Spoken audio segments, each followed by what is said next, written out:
Welcome back to the Just Because podcast, a podcast about all things life and cosplay. It's me, your boy, it's Jeremy. I'm back again with another episode. And this time, joining us all the way from Melbourne, you may have seen them around before. They've been in the community for a long time. They are a host, they're a streamer, cosplay extraordinaire, they're on billboards, they're, modelling for the Melbourne Exhibition Centre. It's the TheGemCosplay. Welcome, Gem. Yo, hello. It's lovely to be here. It's my life goal to be on as many podcasts as possible because I love talking. So I am honored to be here. Well, thank you for joining me. And look, we love listening to you talk. That's why you're streaming. That's why it's like your thing right now. But have you done podcasts before, or? I've done a couple episodes for, when creators are like, this is going to be a thing I do, and then they do like 1 to 2 episodes and then they never do it again. Mm-hmm. I've been the first guest of many of those. Really? But I've never been on an ongoing series. Well, a successful ongoing series. There you go. This is episode 32, I think. So there, you're not episode... Yo. Yeah, we're in it. We're in That's it. That's good. 32. 32. Good work. Yeah, well, we're doing our best. We've had some... That's pretty impressive. We're doing our best. Head above water at the moment. Maya's gone, so we're gonna have to pick up the slack. That together we can do this. We got this. Anyway, so Gem, for anyone who doesn't know you, anyone who's tuning in for the first time and has never heard of JustBeCosplay, tell us a bit about yourself. Okay, so despite having cosplay in my name, I don't really do cosplay anymore. But I would describe myself as I'm a streamer. I stream as a VTuber. I'm an esports caster. And I cosplay. Basically, I'm a content creator who's like heavily involved in esports and also the convention scene. So I work behind the scenes for esports and cosplay conventions and that sort of thing.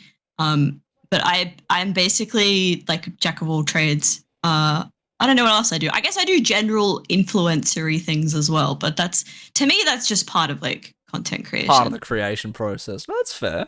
Now, yeah. You said you don't really cosplay much anymore because the TheGemCosplay is still the tag. However, I know that's fine because that's the whole point of this ongoing podcast series this season. Anyway, it's true. It's all about how cosplay has kind of influenced your life or your career choices or kind of how you have become the you are today because of cosplay. So we're going to go into a deep dive with a small gem, medium gem, today's gem.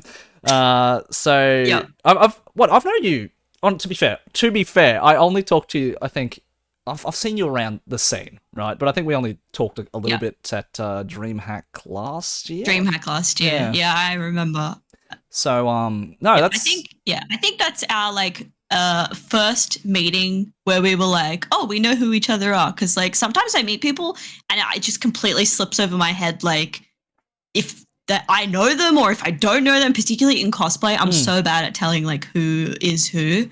So that's like the first time that we were like, hi, I'm Jeremy, hi, I'm Jim. It's like, oh yeah, handshake. I don't know if we shook hands, but we were like, oh yeah. I distinctly remember that, yeah. Do you find that's a common experience in costume stuff these days? And like you see someone, you're like, I think I've seen them online. I think I know them. Yeah. Are you the kind of person who will just go up to them and say hi straight up? Or you're like, No. I let people come to me. Unless I'm like, unless I'm like a huge fan of their content or... Honestly, I usually approach people if I really like their cosplay, like whether I know them or not. Like at PAX last year, every single World of Warcraft cosplayer, I was like, hello, I'm obsessed with you. You have no idea who I am, but I'm obsessed with you. Let's be friends. I just need you to know. But I don't, if I know someone's at and I see them and I think they're cool, I'm not going up to them. If they want to come up to me, they come up to me. Okay. I get a little nervous. I don't know. You? TheGemCosplay?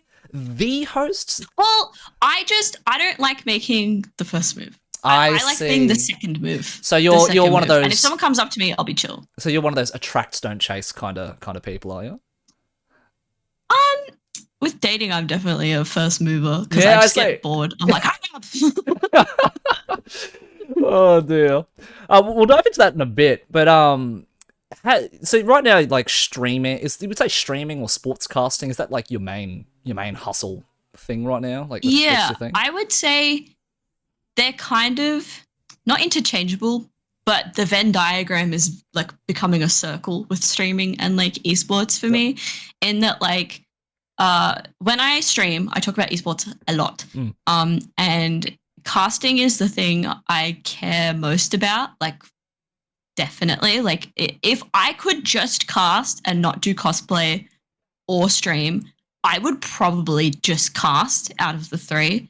And I'm making lots of active moves to cast more and be involved in things. Whereas streaming, I just kind of like let it grow naturally, and I don't like specifically try to like do any crazy shit or like, you know, go wild with like emailing companies or like getting my name out there or promotion or anything. I just kind of like let it do its thing and let it grow Just let by it cook. itself. Just letting it cook by itself.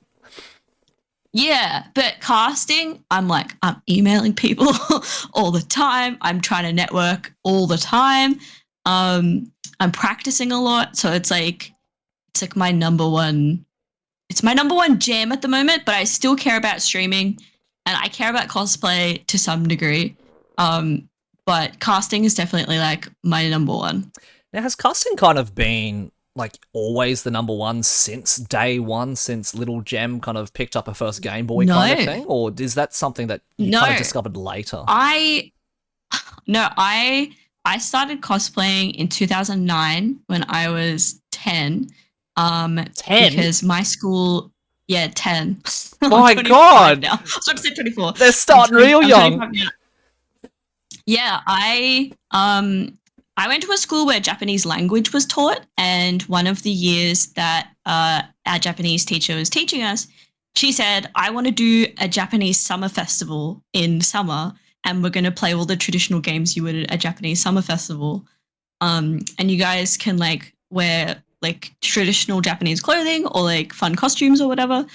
And I was aware of cosplay at the time because it was like, I've always liked anime and I've always loved like Sailor Moon and Dragon Ball and whatever. But in grade 5, I was like a chronically offline child, but like in the 2000s, like I was watching Let's Plays like back in 2007, 2008. So I was very on the internet. They existed in 07, 08? Yeah, there's a bunch of people I watch who started back then who still do stuff then. But there's an anime I watched called Lucky Star. Mm-hmm. Shout out anyone who knows Lucky Star. It's a banger. You're the OGs. And it's like the OG slice of life anime to me, at least. Okay. I was obsessed with it, and I Googled wallpapers one day, and a cosplay came up, and I was like, I don't know what that is, but I want to do whatever that is. And then when the Japanese festival happened, I asked my Japanese teacher, like, is it okay to cosplay? And she was like, yeah, that'd be awesome. So I told my mum, and we went to Spotlight, and we got some materials, and we made me a little Seifuku Lucky Star style, and I wore it to my Japanese school festival. And my Japanese teacher was obsessed with me. Oh my God, that is adorable. You're 10 years old. Yeah. Full shout out to Gem's mum being like, my mum, supporter. She's a hero. Oh my God. She's a hero. She comments on all of my Instagram posts. She's the number one That's supporter. That's really cute. That's awesome. And she made all of my family members, like my what when your family is not just your like mum and dad, what's that called? Your like extended family. You got it. She made all my extended family go to the billboard in the city. She was like, Gem's on a billboard, you guys better go. And they did. And then they sent me photos. So my mum was like aggressively supportive. To anyone who doesn't know, Gem was on a billboard in the city in her Jet cosplay from Valorant. And she was advertising, I don't know what you were advertising. You were advertising the Gem. I was advertising Melbourne Games Week. Melbourne Games Week. Yeah. So I was on a billboard. But yeah, basically what happened is I cosplayed from 2009 till I'm still cosplaying now. That's like, what, like 16 years? Would you say cosplay at the time was like your main hustle, your main passion, your main hobby? That's like, yeah, this is what I would say it was until like mid-year last year. Casting is something I've wanted to do since 2018. Mm-hmm. But for a long time, was just a viewer of esports, like an enjoyer of esports. And then when I got further into my enjoyment from esports and I started to be insane about it, in a good way, but I was insane about it, I really wanted to cast, but I thought like I can't do that. It's probably really difficult. Like I don't know where to start. Like I don't know anyone who casts. Like I don't know how to get into it. But then I did get into it. And I learned it is very hard. It's the most difficult creative thing I think I've ever done in my life, but it's also the most fulfilling. So it's like, it's very worth. So just on that as well, because through cosplay, obviously, we make costumes, we meet people. There's all kinds of different things that we find from it, from, creation of cosplay. Some people get into props, some people get into making games, some people get into music making. And obviously you went down the esports route, into casting. Yes. And you mentioned that, how do I get into this? Where do I start? How did you kind of start with that? Because it doesn't seem like, for example, I want to become... I say this all the time, and I don't mean to beat down on accountants, but just for example, if you wanted to become an accountant, you go to university, you study accounting. Yeah, it's very straightforward. Yeah, straightforward. But for casting, there's no real kind of clear path, because it is such a niche kind of thing to get into. So how did you kind of, find that path, or how did you pave the way for yourself? What did you do? Okay, so before I was casting, I was doing this thing called co-streaming, and co-streaming is where you, there's kind of two kinds of co-streaming, which is that if you get permission from the game developer, you can have the game on your screen, and then you don't have the caster's audio, it's just your audio, and you get to like talk over the top of it. I obviously didn't get permission because I was a little bubby streamer, but what I did is I had like a time on the screen so you can make sure you're up to date with the video that you're watching, and then it would just be my VTuber, and we would like all watch along, and it would be like a Twitch version of being in a Discord call watching the same like esports thing. So I did a decent amount of co-streams, and then I have some friends who are involved with Disconnected Esports, who is an Australian Overwatch esports organization. Okay.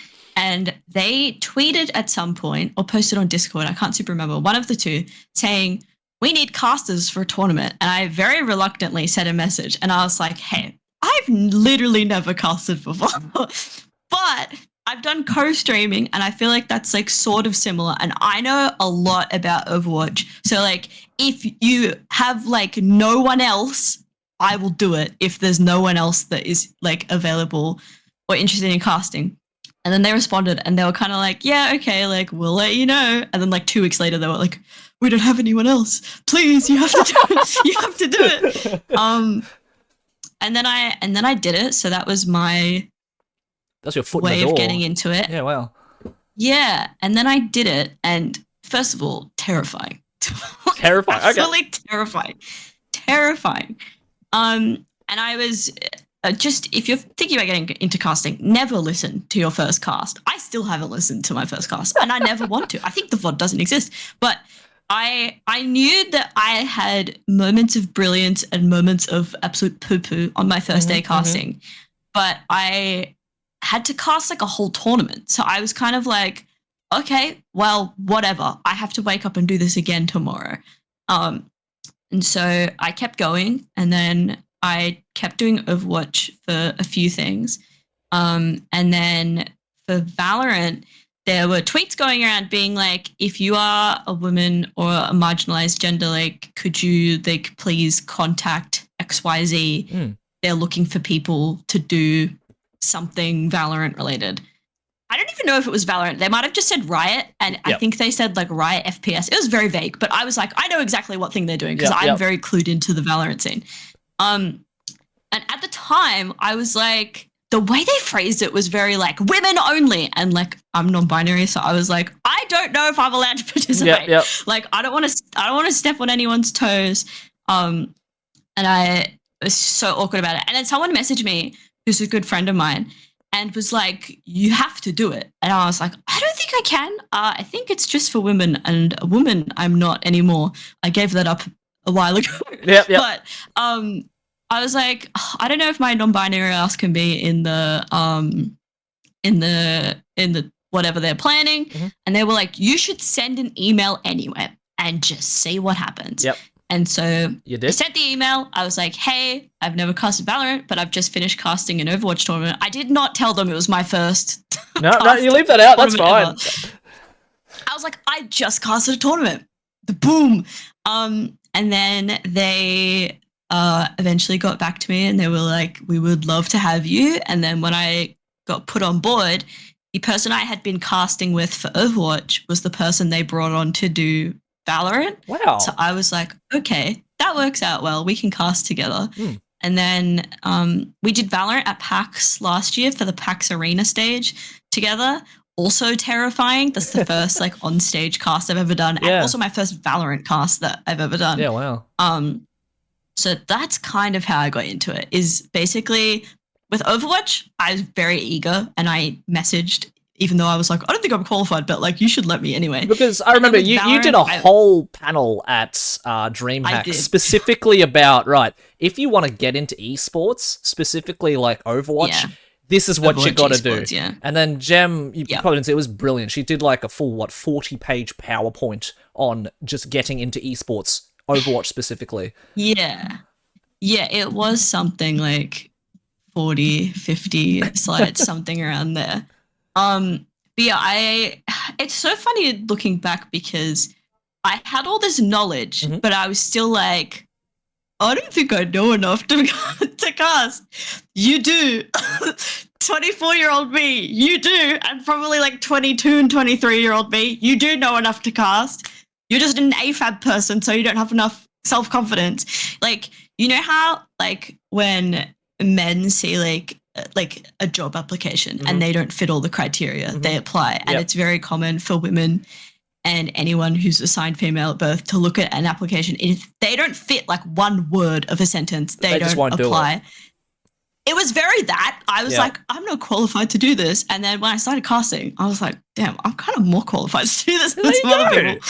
I mean, you've probably figured out now. It's just a matter of, am I going to fit the criteria? Maybe. I'm just going to apply anyway. Yeah.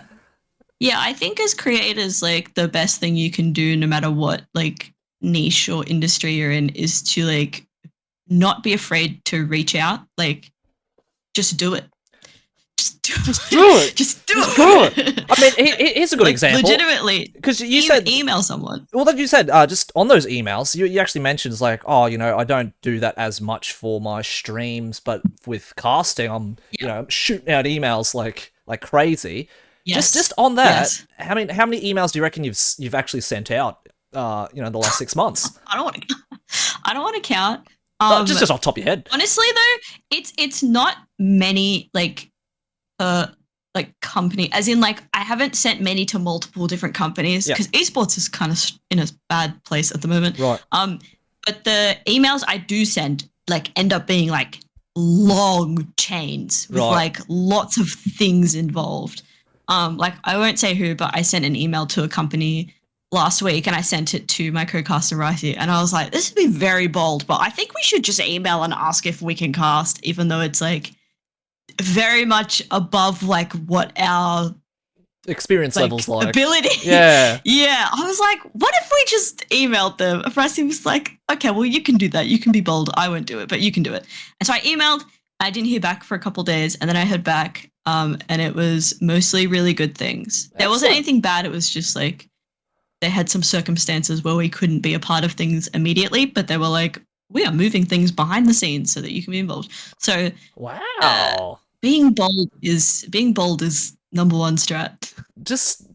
I mean, all you have to do is, in this case, by the sound, just ask. The worst they can do is just say like no or not reply. You have to have some talent and experience, but also just apply. Like what we were sending the email out, we did require some experience, but I won't say what game it was for, but the game that we sent it for, we've had experience with the developers who made the game, like doing tournaments for them. Okay. So they know us. And when we sent the email, the guy responded and he's like, oh yeah, I know you guys. And I was like, cool.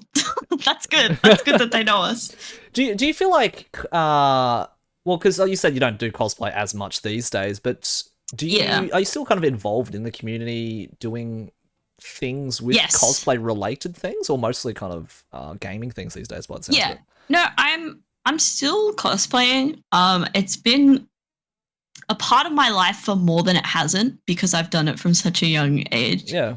Um, I'm hosting the Cosplay Cup at the Game Expo. I always cosplay at conventions. These days, it just is not every single day that I go to a con, but I do still cosplay. And I did Icon Photo Fest in September, which is a festival where you go down to Tasmania and shoot some stuff. And I really enjoyed that. So I'm cosplaying. Where did you go? I just got back from Tasmania, like 2 or 3 weeks ago. It ago. was in Hobart. I loved it. I love Tasmania. Oh my god, it was really nice. It was really nice. Coffee is so good. Oh, it's so nice. I'm off coffee right now. I'm trying to stay away from caffeine, but oh my god, I feel like I missed out because there was so much. There was so much. Yeah, coffee is really good, and the seafood's like excellent as well. Seafood. I love the seafood. It's unbelievable. Oh my goodness, like Tasmania. If anyone big hasn't Hobart been, fan. Just visit Hobart. Yeah, go to Tasmania. Don't go to Sydney, but you should go to Hobart instead. Unironically, go to Hobart instead of Sydney. Put it this way, I think people listening from Sydney was like, yeah, you know what, I'd rather go to Hobart at this point in time. But I like Hobart. It's really peaceful. I loved it. It's very chill. I think it's very chill. I think it's very chill. It's very different to Melbourne. Well, I think this thing with Melbourne, I feel like there's lots of events happening. There's lots of functions. There's lots of industry. Yes, Melbourne is crazy. It's bustling. It's bustling. There's stuff to see and do. Yeah, it's bustling. I think Hobart's a place you go to if you want like something more chill, something more relaxed. It's more community based. It's more local, populous kind of thing. Chill, but with the city, because sometimes, like I'm a city person, and when I want to go to on holidays, I want to go to a different city. But then you go and you're like, oh, it's so busy. But when you're in Hobart, you're like, oh my god, there's no cars on the road in the city on a Saturday. Awesome, this is great. I tell you, a little horror story. It was a Thursday night, maybe? Okay. And so we accidentally slept in the afternoon, and then we woke up at 8:30. It was like, all right, that's fine. We'll go have a feed. Everything is shut by 9 o'clock. It was impossible. So, oh man, we walked to a pie face at a petrol station. It's like, nope, doors didn't open. Went to a restaurant that said they were open. There was people in there, but they didn't open the door. We had ham sandwiches from Woolworths at the side of the road at 11 p.m. Oh my god, it was depressing. Well, at least you can go to Woolworths, because Adelaide. Nope, you're not getting Woolworths after 6 p.m. We were there for AvCon last year. Right. Myself and some other wonderful cosplayers. And we went to Woolies at 5:30 p.m. on a Friday, and it was closed. What? And we lost our minds because we were like, what do you mean it's closed? Is this like a suburban one? So Adelaide is the worst for that. Suburban one, or like It was in the middle of the city. Okay, it was in the middle of the city. It was the weird. CBD Woolworths. What the hell? Oh, wait, Adelaide, what's going on? Because in Melbourne, everything closes like pretty late. Like, it's not as good as like overseas, for example. Like, I've been to Korea a lot, and everything in Korea, like coffee closes at like 3 a.m. What? But like, that's awesome. Yeah. Oh my god. It's so good. It's so good for night owls in Korea. I love it there. Like, if you're a morning person, it sucks because nothing opens till like 12 p.m. But if you're a late person like me, like, yeah, you can get coffee super late. You can get boba till like 3 a.m. as well. That's amazing. What the hell? I thought Japan was pretty good because Japan was open. Like, most things were open till what, 10, 11, 12 at night, which is, not bad. Yeah, no, South Korea slams Japan. I will always. This is my hottest take ever. I think everyone should visit Korea. If you're doing a Japan trip, go to Korea also. But I like Korea so much more than I like Japan. Look, you are an really esports person, and that's like the hub of esports. I've been on exchange to Japan, and it will be my 4th time in Japan at the end of this year. And I've been to Korea twice, and I like Korea so much more than Japan. So why are you going back to Japan then? I like both of them. I mean, it's literally an hour flight to either, if you're in Japan to Korea or Korea to Japan. Yeah, so if you're visiting either country, just also visit the other one. Just tack it on. Just because. Why not? Why not? So what are you going just because for this time? Good job. Okay, so I'm going twice. I'm going once in August because Valorant Champions Tour, which is like the Worlds, if you're familiar with League of Legends, it's the Worlds of Valorant, is in Seoul this year. Yeah, wow. And I think that's the closest it will ever come to Australia. So I'm going to I'm going to go up for a week and see all the matches I can and then just dip back home. And then sometime later in the year, I'm going on a friendship trip with my friends to Korea and Japan, and they've never been to Korea before. And I'm pretty well traveled through Korea, and it's a hard place to travel. So I'm gonna like guide them through everything. Interesting. Okay, so Japan's pretty easy to travel. I've been there once, and I didn't have much trouble. Korea is hard. If you are further than 20 minutes outside of the city, good luck. It's what I would say. As in just like what, no internet, no English, no anything? Or? Oh, no. Internet is amazing. It slams Japan. It's like, I think the fastest speed in Asia, maybe. It's crazy. But English is a struggle outside of the city. And if you're vegetarian or vegan, extremely difficult outside of the city. I would say like 10 minutes outside the city, you're going to struggle. Wow. Interesting. I'm pescatarian, so I eat fish, so I was totally fine. But if you're vegetarian or vegan, maybe don't be if you're going to Korea. It's actually like a little bit like that in Japan too. Actually, there's options, but it's tough. Yeah, again, it's way easier if you're pescatarian, like because you can just have udon, you can have soba, because like there's fish sauce in it generally. Yeah, and that's totally fine for me. But I struggle with ramen in Japan because all of the broths are pork broths. Right. And I found vegetarian ramen places hard to find. It's not their specialty, I think. That's just me. Yeah. Ramen is also not my favorite Japanese dish or even close, so I don't really care that much. I would rather have udon. Just give me udon. Udon all the time. No, udon's nice. I like that. I love udon. It's like refreshing. Ramen, I'm like, oh my god, it feels like I'm eating a pizza. It can be so heavy. Much sodium in it. Yeah, it's very salty. It can be very heavy. It's crazy. But udon, I'm like, I'm refreshed. Everything's good. I'm back to normal. Back to normal. It's like having a walk on the beach. I don't know. The goals for this year. So you've got, obviously, your streaming interest that you've kind of gotten into. It sounds like you've just started to get the ball rolling with that in the last year or two. Is that something that you kind of want to, if, like you said, if you could ditch everything else and just do casting, that's what you would do. Is that something that you see, or just for yourself personally, is that something that you see as something that you can do within the next few years, or? I would say, I tweeted this on my private Twitter account, which no one has access to, so please don't ask. But you're telling us. You're telling us about now. Yeah, it's true. But I tweeted and I said that I genuinely feel like casting is my career path, and every single opportunity that I've done has opened several doors, and it's like a mind map where like when I open one, 3 should open, and then I open another, and then another 3 should open, and then 6 open under that. Like like my problem with cosplay, and this is for me specifically, is that I don't do competitions. Like, I'm not a competition crafter. I used to do competitions back in the day, but I don't really do that anymore.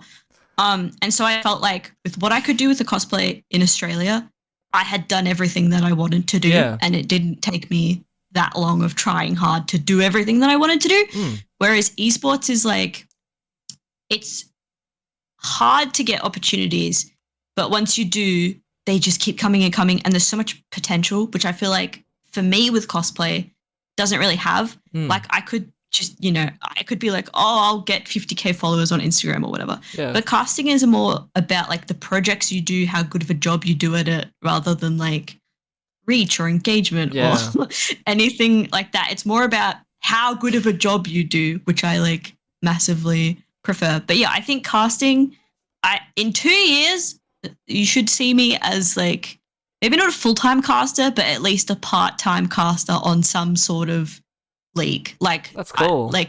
We are getting offers. People know about us. Developers of the games of the esports know about us and like us. So, and when I say us, I mean me and my co-caster Ricey. We're like a two-for-one deal. Like, we only ever scout opportunities for both of us. We never inquire just for one of us. We're always like, hey, we're interested. Like, I'm interested in doing this thing. It has to be with this person, though. Like, we are a duo. Please put us together. How did that form? Because does that simply from you happens to be casting together at the Overwatch one? And it's just kind of gone from there?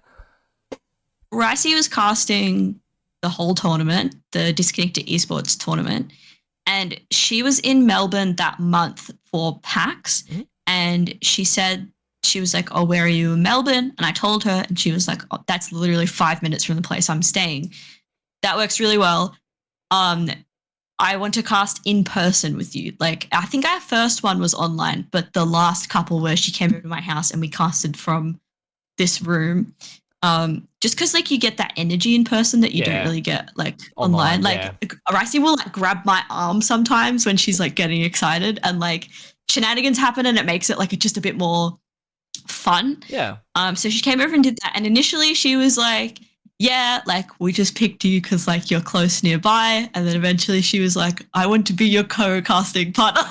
And I was like, okay, I think we're a really good match for what we do. And yeah, it was just kind of luck that she ended up being the Valorant person as well. And I think when we both saw that we were on board, we were both like, whew, okay, we've already casted before. We already have some chemistry together. And like a big part of casting is like the art of dancing around each other and not interrupting, but also knowing when it's your time to go in. It's very difficult, but it's fun. And the more you cast with someone regularly, the better you get at doing that. So when we got to Valorant, we were like, our game knowledge isn't 100% there, but our actual casting is pretty good because we've casted together a lot. So you can kind of bounce off each other and know when those pauses in your speeches. Oh, that's I'm going to speak there, and without speaking over the top of each other and stuff like that. It's very difficult. It's very difficult, and I struggle with it a lot. But we have like sort of rules for the different games we do on how much talking both of us are supposed to do. So Overwatch, I think we initially said like 60-40. Ricey talks most of the time, and then I talk less. Just for clarification, Ricey does play-by-play. So if you don't know anything about esports or sports, that's the person who just says what's happening. Who's going like, this person just used this ability. Oh my God, they just killed this person. Team kill, whatever. Yep. And then my job is I'm a color caster / an analyst. So I come in, I'm like, okay, why did that happen? Let's break it down. Let's understand what's going to happen in the next round. Interesting. So I'm doing the analysis and she's doing this is happening right now. Yeah, right. stuff. So in Overwatch, we initially strived for 60-40, 55-50, me speaking less, her speaking a little bit more. Mm-hmm. And Valorant, I think we initially were like 80-20 because Valorant is super play-by-play heavy. Yeah. And then the color caster talks way less because like... the rounds go quite quick too, doesn't it? Yeah, Valorant action is quite long-winded, whereas fights in Overwatch are very frantic but pretty quick. So Overwatch is very like back and forth, back and forth, back and forth. But Valorant is all about like establishing like a slower pace, and you want to build tension. So like in Overwatch, we talk like 24/7, but in Valorant, we purposefully stop talking to create silence, to create tension and build up the moment of like anticipation of what's going to happen. Okay. But we're trying to make it closer to 50-50. I think we'll end up doing 60-40. And we're definitely like 35-65 right now. The numbers don't matter too much. You're doing your best with what it is. There are some Valorant casters who instead of doing the 80-20 are trying to do a 50-50. And as a viewer, I like that more. And it definitely suits our casting style more. As I said earlier, though, very difficult to do 50-50 because you do really need to know exactly when someone's going to be finished with their point. But you also need to know that action isn't going to randomly start happening. Like, that's the problem I have as a color caster is sometimes something will have happened and I want to explain why that happened. But then someone will just get headshot. And I'm like, okay, well, the moment's not done yet. Like, it's not my turn yet. I have to shut up. And Ricey has to keep going. So is Ricey a cosplayer as well? Yeah. And they kind of fell into casting as well? Is that kind of what happens? Ricey, I think, she's streaming is her main thing, 100%. Like, she's a streamer. She's a big streamer. She's been streaming for a long, long time. When I think about Ricey, I think she is a streamer. She also loves casting. I know she's been casting and hosting for a while as well. I think she has cosplayed here and there, and we definitely joke about getting her into cosplay like a fair bit. But she's more of a streamer for sure. Yeah. Okay. Interesting. So just around all of that, so you say cosplay, you've magically, and I don't think many of us can say by 25, with like, I've reached all my cosplay goals that I've kind of wanted to reach. Because Yeah. it's definitely one of those things. I've had discussions with people before, and say, cosplay does have, I think to a majority of us, it does have a time limit. And it's either going to Yeah, be, I think so. you'll either lose interest, or, like you said, you reach all the goals that you wanted to reach. And after that, you go to cons and it's pretty much the same con year in, year out, maybe something different. And that's kind of Yep. where, cosplay stops having that magic, I think, that it used to, because it's something you've done before. Does it feel like Yep. that for you at the moment now, where what that fun it used to have is kind of, I've done everything I wanted to. I'll do it if I feel like it, but I'm not gonna, bend over backwards and bust my ass the night Yeah. before trying to get something done. Is that kind of how it feels for you at the Yeah. moment? It's very much that. I think another issue for me is that when I'm really hyper fixated on media that like is cosplayable, Yeah. I go crazy with cosplay. Right. But if I'm into things that I can't cosplay or are not very cosplay centric, now that I'm reeled back on that and I'm not doing like I used to have a Patreon where I would do like monthly cosplay sets. Yeah. Now that I don't have to do things like that, I only do it when there's that spark of like, oh my god, I love this thing and I want to cosplay this thing. But I, for a while now, haven't really had any interests that are in that Yeah. category. Yeah. So I only really cosplay if I super, super want to, or if I'm paid to. Right. No, that's if I'm fair. paid to cosplay, I will do it. But like I remember last year there was a League of Legends watch party finals, and people were like, "Oh, you're going? You should cosplay." And I was like, "I am not cosplaying unless they pay me. Like, you can't make me do that." It was like a 35-degree day. I was like, "I'm not doing it unless they pay me." Like, I'm coming in general gem. General Jam. I like clothes. that. Like, I'm not cosplaying. So if I'm cosplaying, it's because I'm super interested in something, or I'm at a convention and I just felt like cosplaying. Like, Yeah. I have some cosplays that like where I'm not into that particular media as much. The actual cosplay is really nice quality, and so maybe I haven't done it before and it's been a while and I want to like try it out again.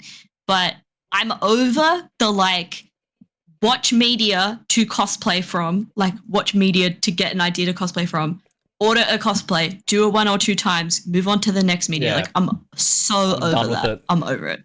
Because it just gets to the stage, because I've gotten to the stage now where I pretty much have done. I think I've extended it past its past where I think I've done everything I've wanted to do. I think WCS was definitely the cream Yes, on, that cream makes on top. sense. So I've gone into my stash. It's like, oh, I might wear this one day. I might wear this one day. And I've quite literally just picked up, about 14, 20 costumes and just thrown them in the bin.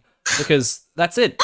It's like you said. I have to do that. I also have to do that. Oh, it's hard because, like, yeah, this is still good. Maybe I'll wear it again. But, in reality, once you have worn it once or twice and you've gotten your photos, there's not really much else to do with it, really. So, are you the kind of person who has, I like... try giving them to... Oh, you give them away, do you?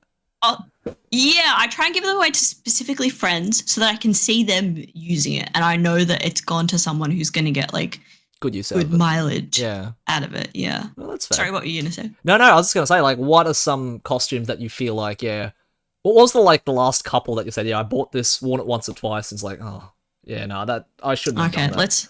Oh, you got a list here. Okay. Let's look at the... No. I need to look at my Instagram because every time people ask me cosplay questions, I forget what I've cosplayed. Like, okay. Because I've been doing it so long and I've done so many, just like... What are some cosplays that you think you'll keep because they've got, they're very popular things, right? 2B. Yep. 2B has to stay. Like, she's... not everyone knows this because I think most people found me after I started cosplaying 2B. But one of my initial like sparks in the cosplay community and blowing up and going viral was 2B and doing near cosplays. That was like my whole thing in 2019. And that's what I was known for in the Melbourne cosplay scene, was doing all this JRPG cosplay, but particularly near. Okay. So I would keep 2B for sure. Yep. I would definitely keep this man, Nogito Komaeda. I see that's pins. That's because pins there. Beautiful. He's my silly little man. Because it's just a very meaningful cosplay for me. I mean, the wig was done by JustBeCos, who's an excellent cosplayer from Queensland, and also a good friend of mine. And it's that wig is like phenomenal. Like it's the best wig I own. I love it very much. But also like that cosplay was kind of like a gender awakening for me. It was like I remember putting that cosplay on and I was like, I have some things to think about. Yeah, wow. I have some things to think about. Because when I put Venti on, I was like, okay, well this is like okay. Venti is a pretty feminine sort of cosplay. I mean, he's got tights on, he's got like Venti from little short shorts. Genshin, yeah? Genshin Impact. Yeah. And he's got like little braids. So to me, I was like, I'm cosplaying a boy, but it's very feminine and like that's just like it just feels not that weird to me. It feels pretty normal. But then when I started doing the more masculine cosplay characters, I was like, shit. Shit, I have to actually think about like what this means for me. It sparked something within me. So there's a couple male cosplayers that I would keep forever, and one of them is Nagito, and the other one is Albedo from Genshin Impact, because that was another one that I wore, and I was like, oh, yes. Like, this is exactly, like, how I feel mentally is what the cosplay looks like. So that one that being meant a lot said, for actually, me. what would you do with a lot of your femme-presenting ones, like Jets or Killjoy or Kiriko? Honestly, even? to me, it's like doing drag. Yeah. Like, it doesn't feel like I'm dressing as a woman. I'm like dressing as a drag queen. Yeah, right. So like, but I do feel more comfortable in Killjoy and Jet because like if you take the wig away, they're pretty like androgynous cosplays. Like they're both pants with some sort of top that isn't sexual whatsoever. It's just like Killjoy's outfit is pants, a backpack, a jacket, and a t-shirt, and a beanie. Like, that's a guy outfit. Like, and Jet's is like pretty similar, where it's very streetwear, so it doesn't feel that like outside my comfort zone. But even the super femme ones, I've always done my makeup with drag in mind anyway, so it feels more like performance rather than like this is how I identify. Yeah, it's right. More like okay, I'm doing drag. That's I've never. Makes sense, yeah, no, it does. I've obviously not in that position, so I don't really know how I think of it. But that's a really interesting way of looking at it. Do you have anything that's coming up that you are making that you're like, okay, you know what? Yeah, I'm hyper into this at the moment, but is anything coming to mind?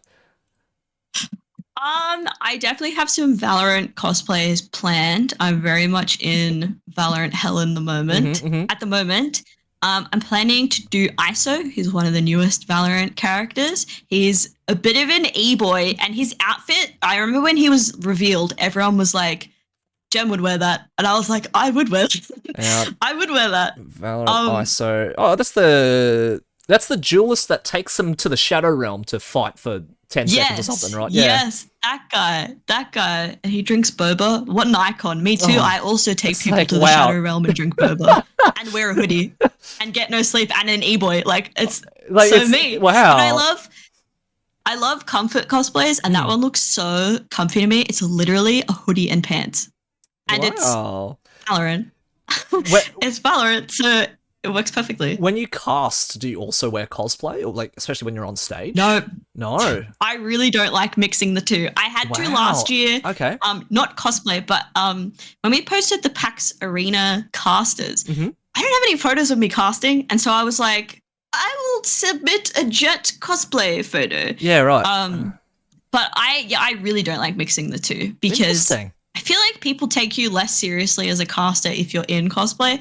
And also, when we cast, particularly on stage at like a LAN event, we have all this like really important technical gear that like wigs get in the way of, and like can make it more uncomfortable, and like makes like costume malfunctions be like much significantly more of an issue. Right. So when I cast at cons, that is my no cosplay day. Like I'm wearing casual clothes. I am not putting a wig on. Do you have like a fit that you like to wear when you go casting? It actually depends on the game. So in casting, generally they have a look per game. It's really interesting.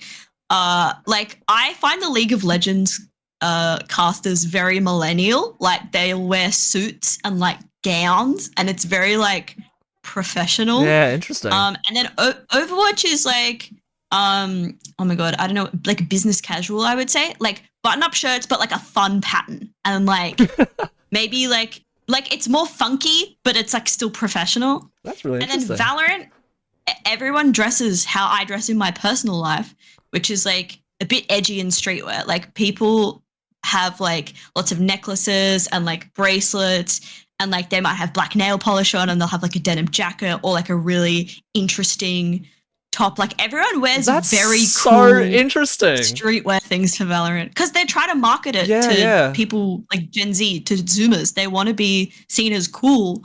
And that's how I dress. So I remember when we were doing the PAX Arena thing, we were explaining to the Riot people, like, this is what we're wearing. Is that okay? And they looked at me with what I was wearing for the dress rehearsal, and it was just like an outfit I put on to leave the house. And they were like, that's great. You should just wear that. And I was like, this is what I wear every day of my life. Yeah, sweet. Life. I'll be back at 6 and I won't change. Yeah.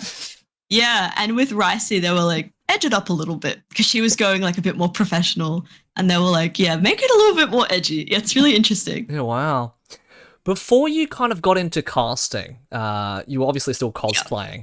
What other kind of interests were kind of, getting flipped up in your mind of, what should I do next? Because obviously, like you said, casting's only been something that you've really started to pursue a lot more actively in the last couple of years. But were you pursuing anything else before that kind of, maybe had your attention, or was like, I suppose this would be something to go down before casting kind of got you?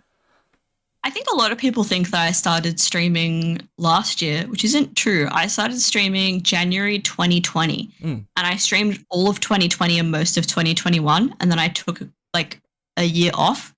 And so when I started streaming as a VTuber, it was a big change, but I was very much feeling like it was the right decision, and I was really enjoying streaming for like the first time, really. And I sort of thought about it then, but I was also like, I'm a cosplayer and a VTuber. That's very typical of VTubers, so I didn't really like give it a second thought. It was honestly like the first time I had like, I don't know if I want to cosplay anymore feelings was at PAX last year. Yeah, wow. Which is only October. So this is like a pretty recent development for me. And the reason, well, not necessarily the reason, but it was the first con I did, like the majority of my focus was not cosplay. I was in cosplay for 2 days. Yeah. But I was casting. I had a panel to do that was not cosplay related whatsoever. I was networking with a lot of streamers and companies, and cosplay was like the last thing on my mind.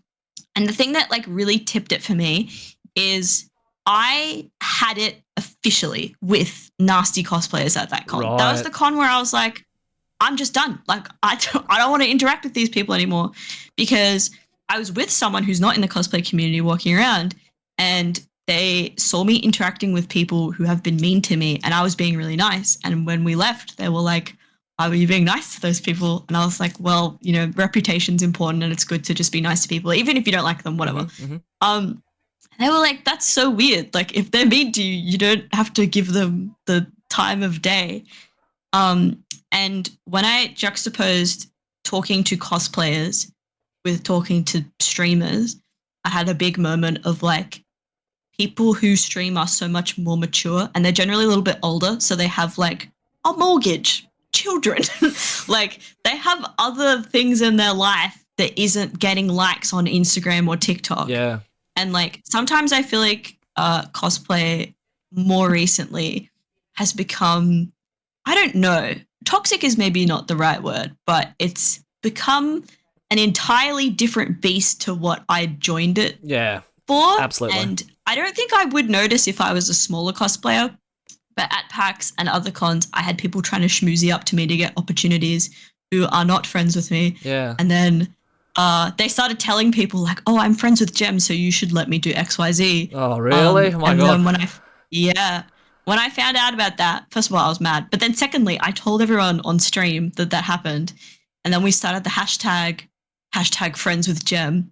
And so I made everyone say that they were friends with me, so that if someone says, I'm friends with Gem, it means literally nothing. It's literally a meme on my Twitch channel. So that's how Friends with Gem was born. Wow. And if anyone follows my VTuber account, our official hashtag for posting about my VTuber is hashtag friends with Cell.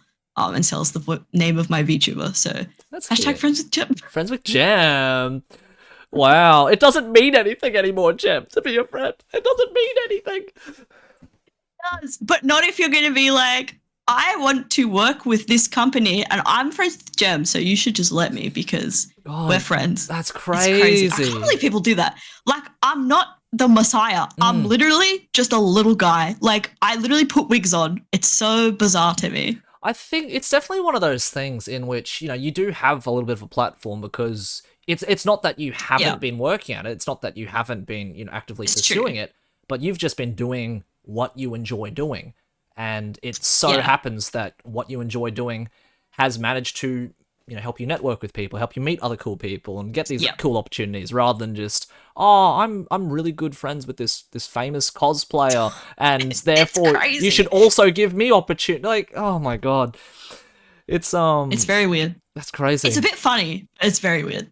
I think, well, actually, I'd like your opinion too. Do you think it's because, in this day and age, 2024 versus 2014, for example, everybody it has got a social media account, and if it's something you want to pursue, there are definitely more opportunities now than there were 10 years ago in the cosplay sphere. So it's like, oh well, let's get some likes, let's get some networking done, and maybe I can also become that famous cosplayer. And do you kind of feel that's how it is?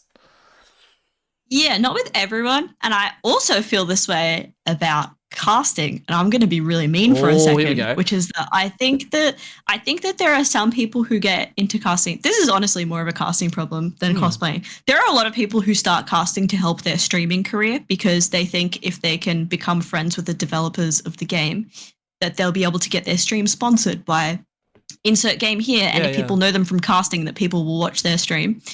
I would say it is a non-substantial problem in casting. Cosplay, I think people really want that social media fame and will do anything to have it. Not everyone, but there are certainly a genre of cosplayers. And it's not wrong to want notoriety for the things that you've done and for the talent that you have. I don't think there's any problem with doing that. But I think focusing more on the social media aspect than the enjoyment you have in the hobby that you're posting about is a little bit weird. It's not the end of the world, but it just seems like a strange priority. Like when I started doing cosplay, I started cosplaying because I saw people and I thought they were cool and I thought that it would be fun. Yeah. And then when I started posting cosplay, I was watching, oh my God, this is like deep cosplay shit. But in like 2010, there were cosplayers who would like cosplay. They would all cosplay and it would be like a group of them.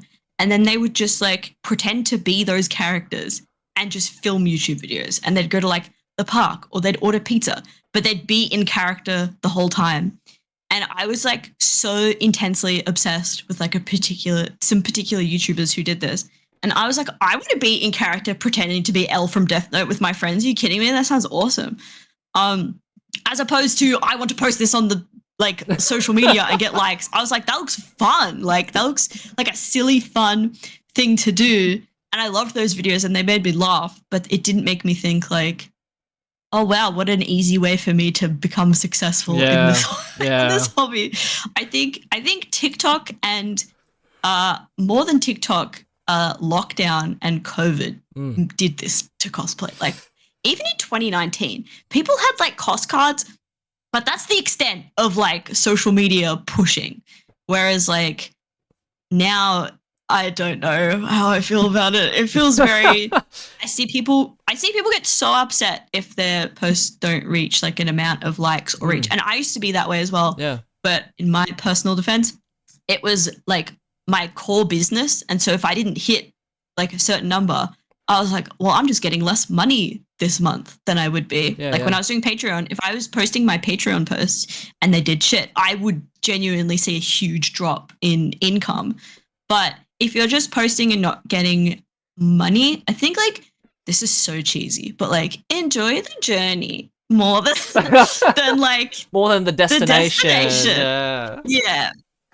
I don't know. Like I think social media should be viewed as a way to like show your art and the things you've done and to be silly and have fun with and meet new people that you can also be silly and have fun with rather than like, I don't know, to be an influencer. Being an influencer is not that fun, guys. I'm an influencer. It's not fun. Why are you doing it, not Jen? that fun. Well, I like aspects of it, but it's not everything it's cracked up to be. I don't know. I think people just want validation. I think some people are maybe not insecure, but they're just seeking validation, and social media is the way that they want that validation. And it's okay. I used to be like this also, but now I'm like, I don't give a fuck.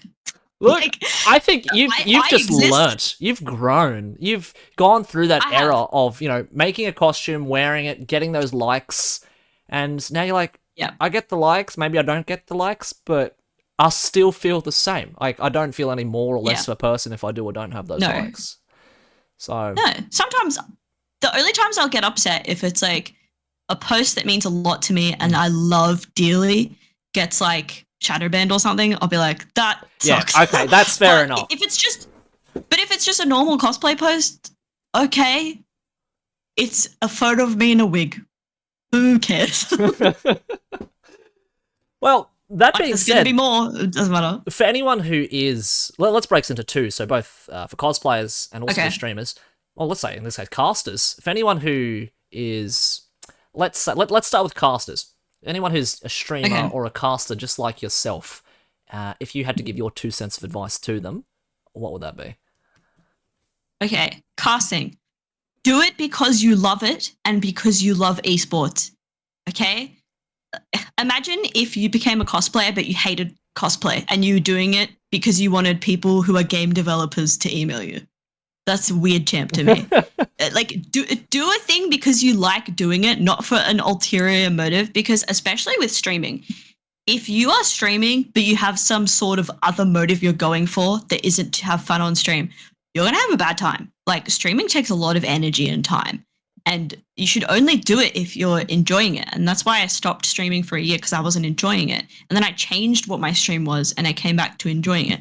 So I think like pursue enjoyment and do things because you like it, not because of social media, not because of attention from specific people. You should do it because it's fun.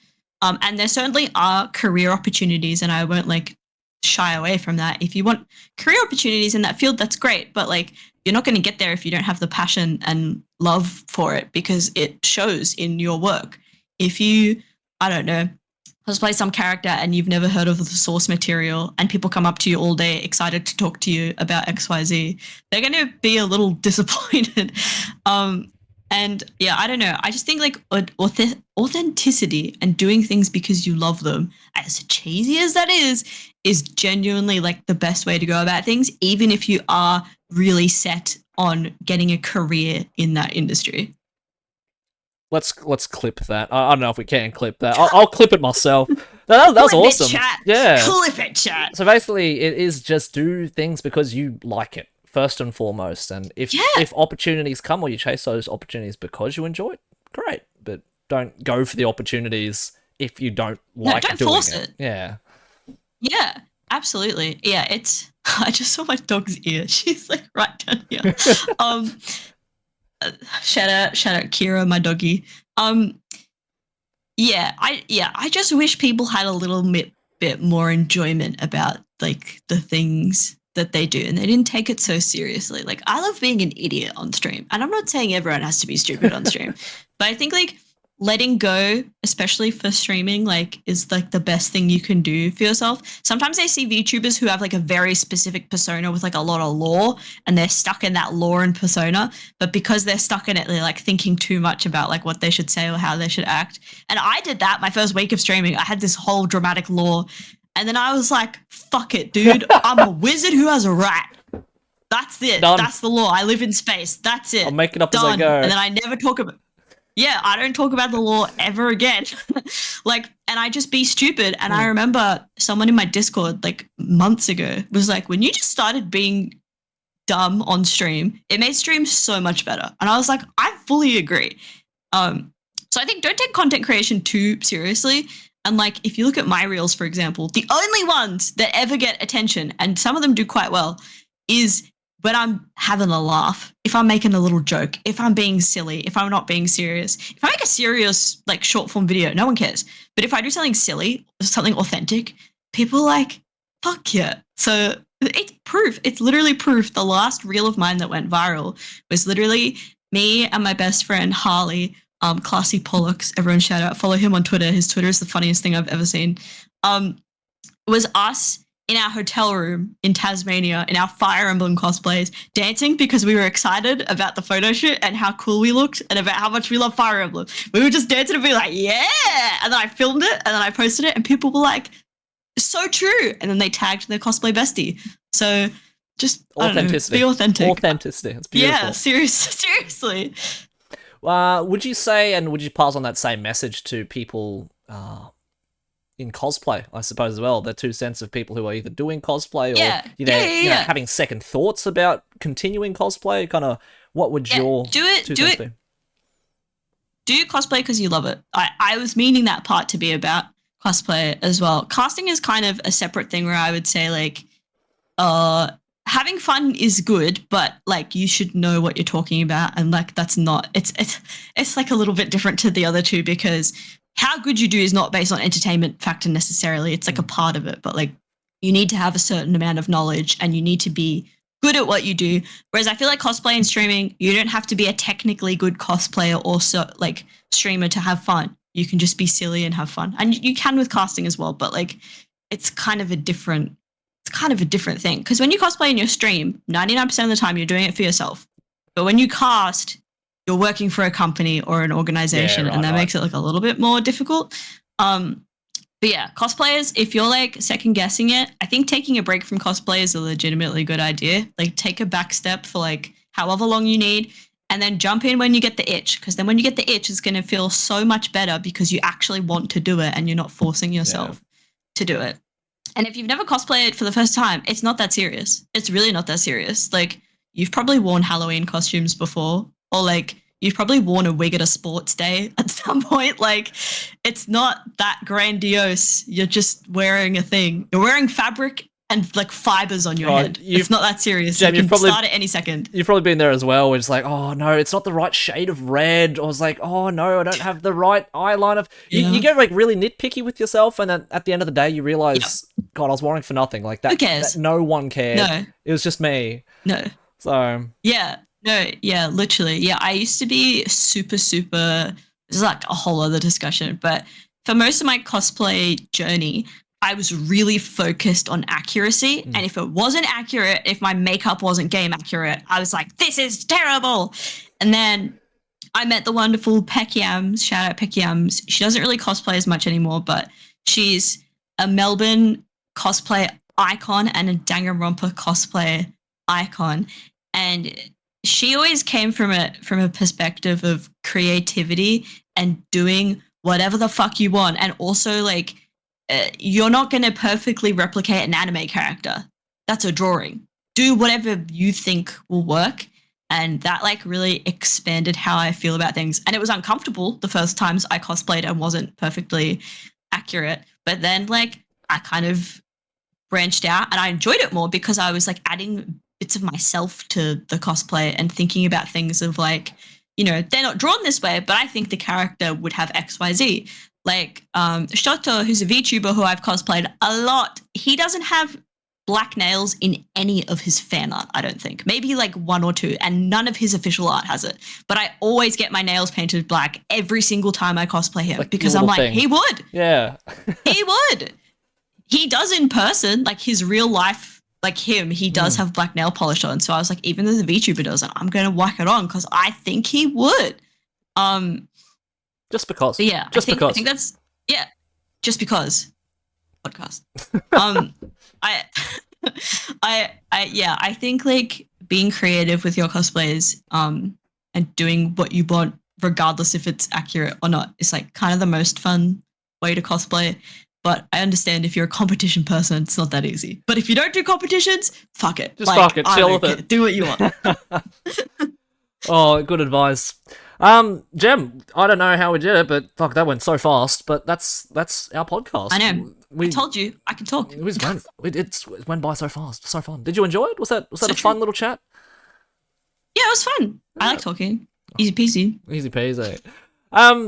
Jem, one last thing. Where can we find your socials if we want to kind of look at more of your stuff? Where would we find it? Okay. So on all platforms except for Twitch, I am the Gem Cosplay. Gem is GEM. Um, and then on Twitch, I am Celestra EN. If you can't find that, then go to my all my links or one of my social medias, and it should be around there. But yeah, you can find me on every platform. I'm pretty easy to find, I reckon. I'll chuck you all my links in the description of this podcast and this video as well. So no, put my we'll put find my it. Instagram in there because it has all Instagram. my other links in there. Instagram. That's the colourful, fun one to look at. Yeah, it's also the most followed. There you go. You want to put your main account first. Social media manager things. You want to put your biggest numbers first. There we go. We'll learn a bit more about social media stuff another time, I think. But other than that, thank you for spending an evening just chatting and learning a bit about worries. you. I know you a lot better now, which is like, wow. They had stories to tell. It's cool. But yeah, thanks very much for joining. There's lots of gem lore. Oh, Thank you. No, thanks for having me. Yeah, it's great. I appreciate it. We will look, if you guys liked what you heard from Gem, give them a follow, look at all their stuff, and if you'd like to listen to more, if there's anyone else you'd like to listen to, let me know in the comments, because that way I can actually send them an email. Whether or not they'll reply or not, that's a different question, but like Gem said, we just gotta try anyway, don't we? Yeah, you just gotta do it. But so thanks to anyone who has tuned in this far to the podcast. We're going to keep going with it. Like I said, if there's anyone you want to see, let me know, and we'll do our best to keep this ball rolling. But other than that, thanks for tuning in, guys. We'll see you next week. Thanks again, Gem, for joining in. And No worries. That's it. We'll see you around. Bye. Goodbye.